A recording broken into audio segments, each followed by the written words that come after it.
কি রে তিশা, তুই এখানে বসে আছিস কেন? তোর কি মন খারাপ? ক্লাস শুরু হয়েছে, ক্লাসে যাবি না? না রে বান্ধবী, আমি ক্লাসে যাব না, তুই যা। কয়দিন পরে পরীক্ষা, এরকম করে ক্লাস মিস দিলে হইব? না রে বান্ধবী, আমার মনে হয় এবার পরীক্ষা দেওয়া হইব না। কালকে পরীক্ষার ফি লাস্ট ডে, আমার কাছে কোনো টাকা নাই, আমি এখনো টাকা জমা দিতে পারি নাই, তুই যা ক্লাসে। তুই একটা কাজ কর, আমাদের ক্লাস টিচার সোহাগ স্যার আছে না, তার কাছে বিষয়টা বল। স্যার যদি তোর বিষয়টা প্রিন্সিপাল ম্যাডামের কাছে বলে, তাহলে হয়তো তোর পরীক্ষার ফিটা মাফ করতে পারে। তিশা, দেখ স্যার আসতেছে, চল স্যারের সাথে কথা বলি। স্যার। স্যার, আসসালামু আলাইকুম। ওয়ালাইকুম আসসালাম। স্যার, তিশা কি যেন আপনাকে বলবে। কি কথা বলো? স্যার, আপনি তো জানেন আমাদের অবস্থা, আমরা অনেক গরিব। আমার অনেক স্বপ্ন এই ভার্সিটিতে লেখাপড়া করার, তাই আমি এই ভার্সিটিতে ভর্তি হয়েছি। আমার মনে হয় এই স্বপ্নটা আমার পূরণ হবে না, আমি মনে হয় এবার পরীক্ষা দিতে পারবো না। কিন্তু কেন, কি হয়েছে? তুমি তো অনেক ভালো স্টুডেন্ট। কারণ আমি পরীক্ষার ফিটা জমা দিতে পারি নাই, কালকে আমার পরীক্ষার ফি লাস্ট ডেট। আপনি যদি একটু প্রিন্সিপাল ম্যাডামকে রিকোয়েস্ট করে বলতেন আমার পরীক্ষার ফিটা মাফ করার জন্য, তাহলে হয়তো আমি পরীক্ষাটা দিতে পারতাম। আমার জন্য খুব উপকার হইতো, আমার স্বপ্নটা পূরণ হইতো। আচ্ছা ঠিক আছে, তুমি কোনো টেনশন করো না, মন দিয়ে লেখাপড়া করো। আমি ম্যামের সাথে কথা বলে রাখতেছি, ক্লাস শেষে তুমি ম্যামের সাথে একটু দেখা করো। আচ্ছা ঠিক আছে স্যার।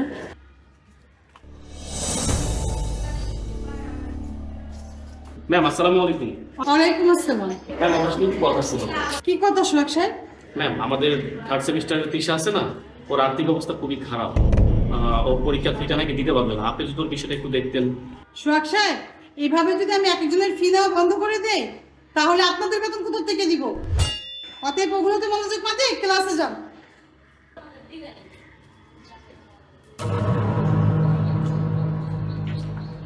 ম্যাডাম আসসালামু আলাইকুম। ওয়ালাইকুম আসসালাম। কি ব্যাপার, তোমরা এখানে? ম্যাডাম, সোহাগ স্যার আপনাকে কিছু বলছে? ও হ্যাঁ, বলেছে। তোমাদের মধ্যে তিশা কি? ম্যাডাম, আমি তিশা। আচ্ছা বলো, কি সমস্যা তোমার? ম্যাডাম, আমি অনেক গরিব, আমি পরীক্ষার ফি জমা দিতে পারি নাই। আমাকে এবারের জন্য পরীক্ষার ফিটা মাফ করে দেন না, তাহলে আমি পরীক্ষাটা দিতে পারতাম। আমার এই ভার্সিটিতে তো আমি ধর্মশালা খুলে বসি নাই যে যাকে তাকে মাফ করব। এই ভার্সিটিতে অনেক টিচার আছে, তাদের বেতন দিতে হয়, খরচ আছে, সেই খরচ আমাদেরকে বহন করতে হয়। আমি যদি প্রত্যেককে এইভাবে মাফ করি, তাহলে তো আমার এই ভার্সিটি চলবে না। প্লিজ ম্যাডাম, একটাবার আমাকে সুযোগ দেন, এই পরীক্ষাটা আমাকে দিতে দেন, নাহলে আমার জীবনটা নষ্ট হয়ে যাবে। তুমি গরিব, তোমার সামর্থ্য যে একটা ভার্সিটিতে ভর্তি হইতা, তুমি এত বড় প্রাইভেট ভার্সিটিতে কেন ভর্তি হইছো? আমার এই ভার্সিটিতে পড়তে হলে তোমার পরীক্ষার ফি দিয়ে পড়তে হবে, না হলে আমার এই ভার্সিটিতে তোমার পড়ার দরকার নেই। দেখো, আমি তোমার জন্য এতটুকু উপকার করতে পারবো, তুমি গরিব, তোমার অনুযায়ী কাজ দিতে পারবো। আমার বাসায় কাজের লোক লাগবে, তুমি চাইলে আমার বাসায় কাজ করতে পারো। না ম্যাডাম, আমি পাশের বাড়িতে কাজ করবো না, আমি পড়ালেখা করে জীবনে বড় কিছু হবো। প্লিজ ম্যাডাম, আপনি আমার স্বপ্নটা ভাঙিয়ে দিয়ে না, আমি আপনার পায়ে পড়ি। আমার এখানে টাকা ছাড়া পড়া হয় না, তুমি সবাই এখান থেকে।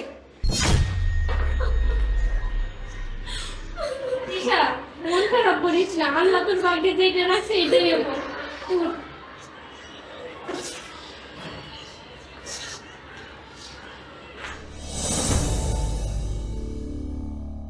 তোর যদি ম্যাজিস্ট্রেট মেয়ের সাথে বিয়ে হয় না, আমাদের ভাগ্যই বদলায় যাবে। আসসালামু আলাইকুম। এই মেয়ে, তুমি এইখানে? ঘটকে আমাদেরকে যে মেয়ের কথা বলছে, তুমি সেই মেয়ে? হ্যাঁ, আমি সেই মেয়ে। ঘটকের এত বড় সাহস, আমার ছেলের জন্য একটা ছোট লোক মেয়ের সম্বন্ধ নিয়ে আসছে। থামেন, আপনি কাকে কি বলছেন? আপনারা ওনাকে চেনেন? ওকে ওকে আমি ভালো করে চিনি। আমি এসেছি আমার ছেলের বিয়ের প্রস্তাব নিয়ে এই এলাকার ম্যাজিস্ট্রেটের সাথে। আপনি যে ম্যাজিস্ট্রেট মেয়ের সাথে আপনার ছেলের বিয়ের স্বপ্ন দেখছেন না, উনিই সেই ম্যাজিস্ট্রেট। কি অবাক হচ্ছেন? অবাক তো হওয়ারই কথা, একজন গরিব ঘরের মেয়ে কিভাবে ম্যাজিস্ট্রেট হলো? মনে আছে আপনার সেদিনের কথা? আপনি আমার সাথে কিভাবে তাই না করছেন, আর সেদিন থেকে আমি জিদ ধরছিলাম আমি ম্যাজিস্ট্রেট হব। দেখেন আল্লাহর কি ইচ্ছা, আজকে আমি ম্যাজিস্ট্রেট। মা, আমার ভুল হয়ে গেছে, আমাকে তুমি মাফ করে দাও। আমি যে কান ধরছি, কখনো তোমার সাথে আর কোনো অন্যায় করবো না। তুমি আমার ছেলেকে বিয়ে করো, আমার ছেলেটা অনেক ভালো, তুমি সুখী থাকবা। দেখছেন, আজকে আপনি আমার কাছে আসছেন আপনার ছেলের বিয়ের প্রস্তাব নিয়ে, আর একদিন আপনি আমাকে অফার করছিলেন আপনার বাসায় কাজের মেয়ে হিসাবে। এইটাই ভাগ্যের পরিহাস। আপনার ছেলে আমার হাজবেন্ড হওয়ার তো দূরের কথা, আমার অফিসের পিয়ন হওয়ার যোগ্যতা রাখে না। আমি আপনার ছেলেকে রিজেক্ট করলাম। দেখছো মা, তোমার খারাপ ব্যবহার, খারাপ আচরণ করার জন্য আজকে এই অপমান হলো। তুমি তো অপমান হইলে, সাথে আমাকে অপমান করো। চল এখান থেকে।